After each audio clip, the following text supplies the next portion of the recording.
Става въпрос за изравняване, за полагане на пясък, за трамбоване, за подреждане, за фугиране и така нататък. Тоест това са много операции, които не могат да свършат бързо. Те не само, че не могат да свършат бързо, но струват много пари. Да, точно така. Струват пари.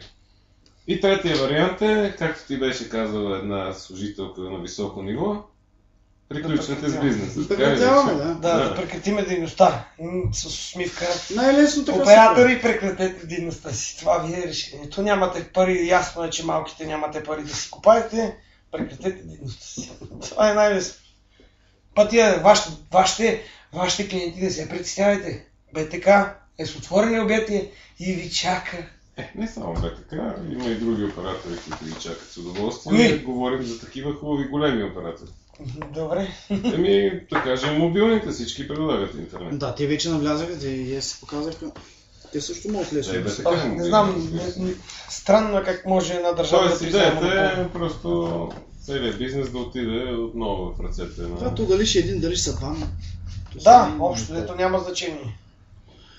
Ние двамата, ако владеем пазара, не как сте на тая маса. Ще се разберем, Ангеле, ти колко ще пуснеш, аз колко ще пусна. Ай, те скъпо изградени мрежи, където ти кажа, това няма как цената няма как да е адекватна. Няма как да е толкова ниска цената, когато тая бедна държава ще хвърлиме милиони за тая инфраструктура и после хората ще питат, що интернета им по 100 лева. Да говорим, че утре пак държавата ще каже, тия гледай ги са тук печелят, пак оправиха се, дай да измислиме някаква друга работа.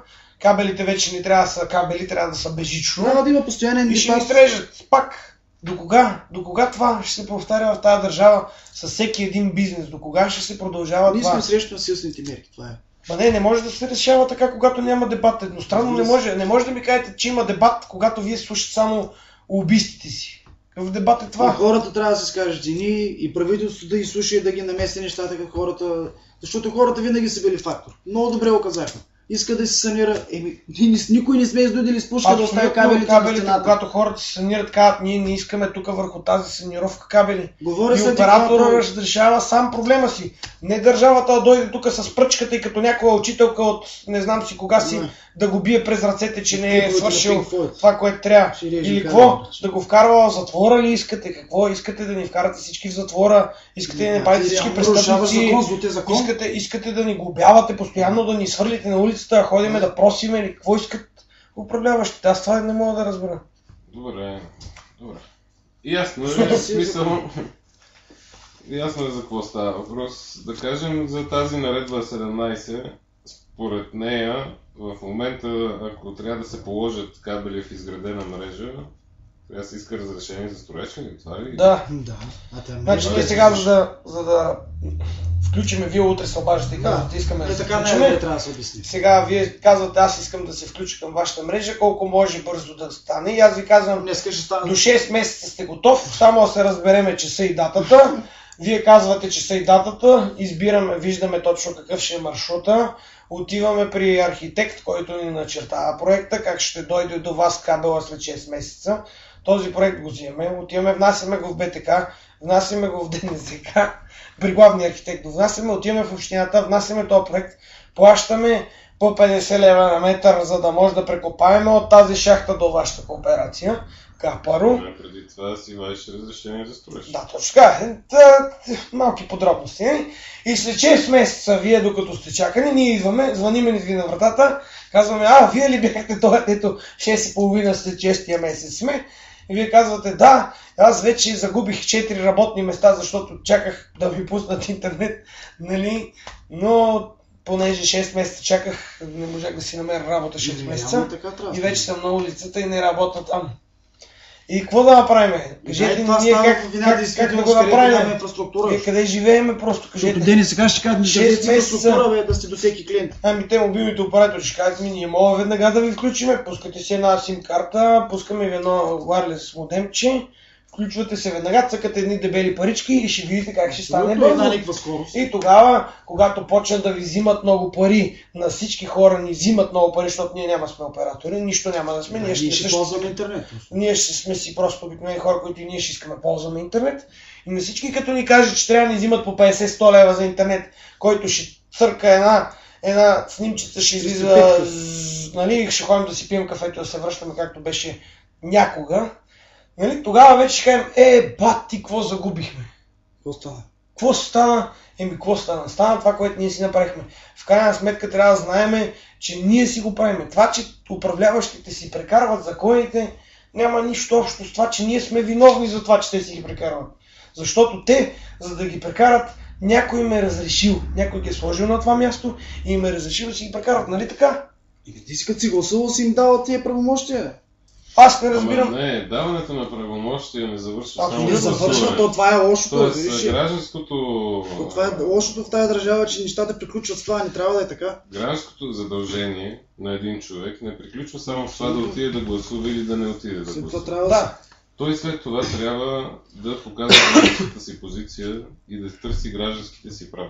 Да, защото ти гласуваш при едни обещания, той може да не си спази едно от обещанията най-малко. Ами аз не си спомня някой да си спази обещанията. В смисъл, обещанията са нещо много приятно. Вие спомняте ли, че господин Борисов каза, че ще има референдум и ще гледа. Да, това, което става, виж в Италия какво стана. Вижте в Италия хора какво стана. Отмениха закони на Берлускони. Законите отмениха с референдум, отмениха глупавите закони на Берлускони. Защо няма референдум? Защо не може да хората си кажат мнението? Така е. Това е идеята. А как не е това идеята, нали? Ние искаме, значи аз примерно искам ГЕРБ да си управляват, обаче ние да можем да ги контролираме. Как ги контролираме ние ГЕРБ сега като управляват? Да справим събрание няма референдум, как ние решаваме как да... Ако ГЕРБ бърка, примерно, в управлението си за нещо, защото не е нужно постоянно да сменяме някакви партии, да стискаме, да кълчим палци, тия сега ще са по-добри, уния ще са по-лоши. Не, как може ние да кажем на този човек, който сме окачили горе, че дори да ни е готин и да ни харесва как изглежда господин Борисов и така нататък, че примерно той е сбъркал, защото всеки бърка, всеки един човек бърка. Ние не сме Господ или богове или каквото и да е, всеки има правото да сгреши. Обаче как ние може да се намесим в това, че вие сте сбъркали? Модел е сгрешен, няма никаква комуникация. Защо? Нали ще да има референдум? Никакъв. Той нали виж, че като му каже, че нещо е сбъркало и той се сърди. Той обида се. Той не трябва да обидим, той трябва да се радва да каже, аз съм сбъркал, добре, сега ще го промениме. Айде да пуснем референдум, кажете вие дали ви харесва този закон или не ви харесва. Защо? Как е това по презумпция? Защо не става така? Съгласен. Дайте да направим един референдум за интернета. Защо сега от новите кандидати за президенти изведнъж някои се сетиха, че има интернет, че може през интернет също да се обявяват референдуми и така нататък. Да, какво пречи да се използва тази електронна система, която съществува, за да може да се допитват по-често управляващите до общественото мнение и до мнението на гражданите. Така, това не става, защото никой от гражданите не го е поискал. Хора, поискайте да има и референдум, поискайте да променяме нещата. Ние трябва да променяме нещата. Когато управляващите бъркат, не е нужно да си говорим как ще сменяме едно с друго правителство. Управляващите не бъркат. Управляващите изпълняват интересите. Добре, ние го казваме меко. На тези, които... Това не са грешки за тях. Желаят да се случват по този начин нещата. И тъй като ние не пречиме на желанието на някой да се случва, представи си сега, на вас ви удобно еди какво си да става. И ако вие имате глас и поискате, може да кажете, искаме така да става. Да се самозабравим, да. И като се направи един референдум, постепенно се самозабравяте. Вече искате неща, другата крайност, да кажем, полицията да ни охранява кабелите и да ги пускаме по земята даже, защото не е още по-лесно. Така че, за да има баланс в това нещо, трябва да се чуват мненията на всички. Тоест, на тези, на които им трябва така да стане и на тези, които им пречи това да стане. Точно така. И които са повече, те ще спечелят това. Ако хората повече не искат така... Не е идеята само това, да. Нека има референдум, бе, човек. Точно. Да, бе, мисълта ми, защото викаш, които са повече, бе. Сега вкарват закона за електронните съобщения, пускат на референдум, че излиза народа, казва, бе, що не си гледате работа. И се постига най-доброто решение, това е идеята, разбираш. И се променя закона. Защо трябва да става... Ние мисля, че все пак нека да я гледаме всеки път толкова черно. Те тия всичките ги управляват. Така е хубаво. Някой лобира за някой. Нека гледаме по-цветно. Да гледаме така, че примерно те не са разбрали какво са направили. Да погледнем от тази гледна точка. Да го направим по-меко, примерно. Не са разбрали какво са направили. Как ние ще обясним на тях, че те не са разбрали, като те не ни чуват? Как ще ни чуе някой? Когато стане много. Когато направят референдум, когато позволят да има референдум, нека станем и да ги накараме да пуснат референдум и да има навсякъде. За всичко. Постоянно. За всички важни решения. И в общините трябва да има референдуми, бе, човек. И на местно ниво. И на местно ниво. Не прекалявай. Как, ма то е така?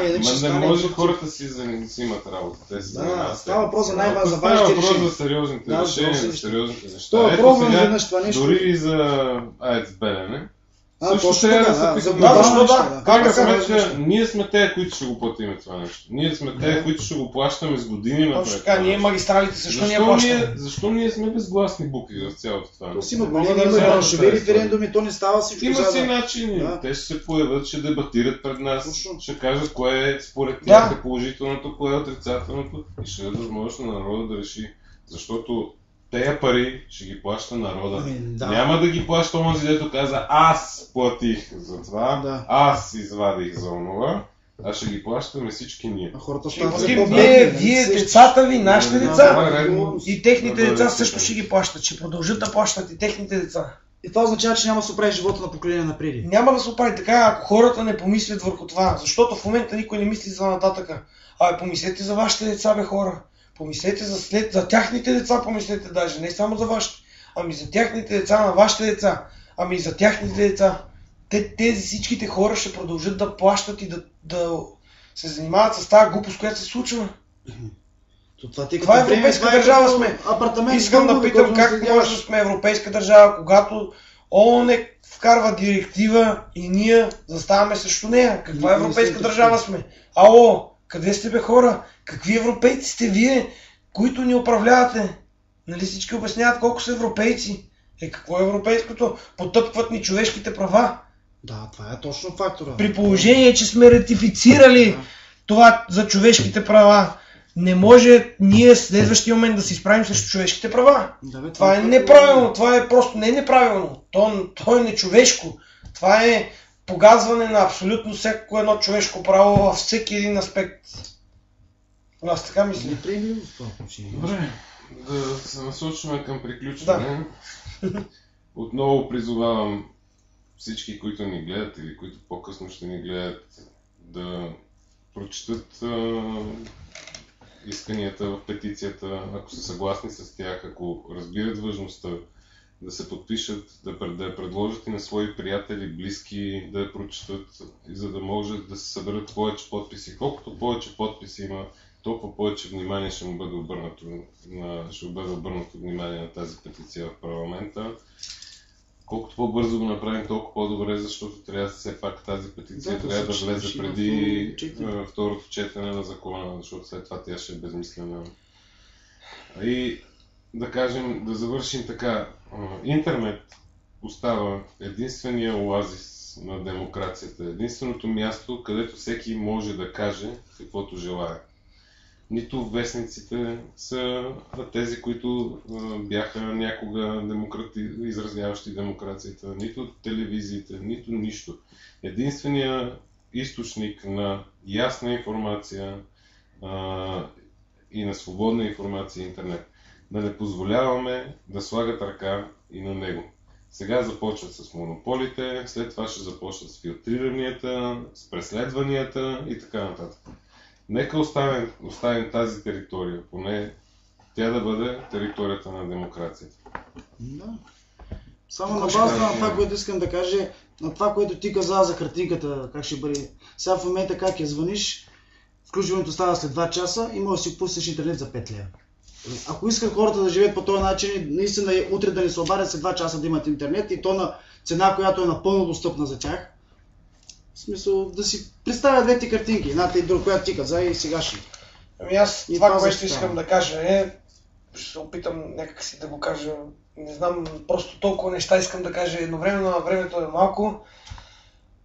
Отворете си очите и погледнете как става в другите държави, това ще кажа. Просто не дейте да седите и само да си гледате и да си цъкате и да си люпите семки пред телевизора. Това казвам. Друго нямам какво да кажа аз.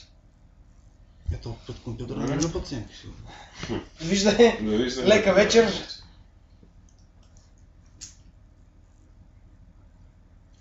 Спря ли? Не. Стана червен.